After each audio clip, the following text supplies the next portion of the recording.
CM Jaganmohan Reddy ఇంటికి వెళ్లి భారీ షాక్ ఇచ్చిన జూనియర్ ఎన్టీఆర్. జూనియర్ ఎన్టీఆర్ మాత్రం ఇలా సీఎం జగన్మోహన్ రెడ్డి ఇంటికి వెళ్ళేసరికి అందరూ కూడా ఎంతగానో కంగుతిన్నారట. ముఖ్యంగా దీనికి సంబంధించినటువంటి ఈ విషయాలన్నీ కూడా ఇప్పుడు మాత్రం ఎంతగానో వైరల్గా మారుతూ ఉన్నాయట నెట్టింట.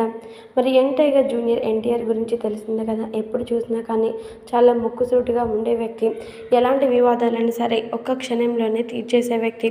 అలాంటి జూనియర్ ఎన్టీఆర్ ఇప్పుడు ప్రత్యేకంగా సీఎం జగన్మోహన్ రెడ్డితో భేటీ అవ్వడానికి సీఎం జగన్మోహన్ రెడ్డి ఇంటికి వెళ్ళారట. ఇక ఆయనతో మాట్లాడుతూ, మీరు చేస్తున్న ప్రచారాలు కానీ, మీరు చేస్తున్నటువంటి ప్రతి ఒక్క సభలన్నీ కూడా నేను ఒప్పుకుంటాను, కానీ టీడీపీ పార్టీపై, నందమూరి కుటుంబంపై మీరు చేస్తున్నటువంటి వ్యాఖ్యలు మాత్రం నేను అసలు ఒప్పుకోను. ఎందుకనంటే ఆ పార్టీ కానీ, అలాగే ఆ ఫ్యామిలీ కానీ ఎంత గొప్పదో ప్రతి ఒక్కరికి తెలుసు.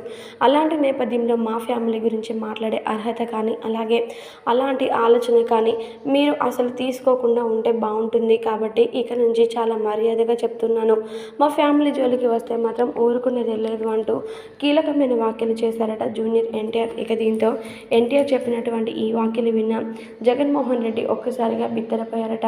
జూనియర్ ఎన్టీఆర్ రావడానికి ఏదో ఒక బలమైన కారణం ఉంటుంది అని అనుకున్నాను, కానీ అది ఇంత దారుణంగా, ఇంత కఠినంగా ఆయన యొక్క వార్నింగ్ ఉంటుందని అనుకోలేదు అంటూ జగన్మోహన్ రెడ్డి ఒక్కసారిగా కంగుతిన్నారట. మరి దీనికి సంబంధించినటువంటి అన్ని విషయాలు కూడా ప్రస్తుతం చాలా వైరల్గా మారుతున్నట్లుగా తెలుస్తోంది నెట్టింట.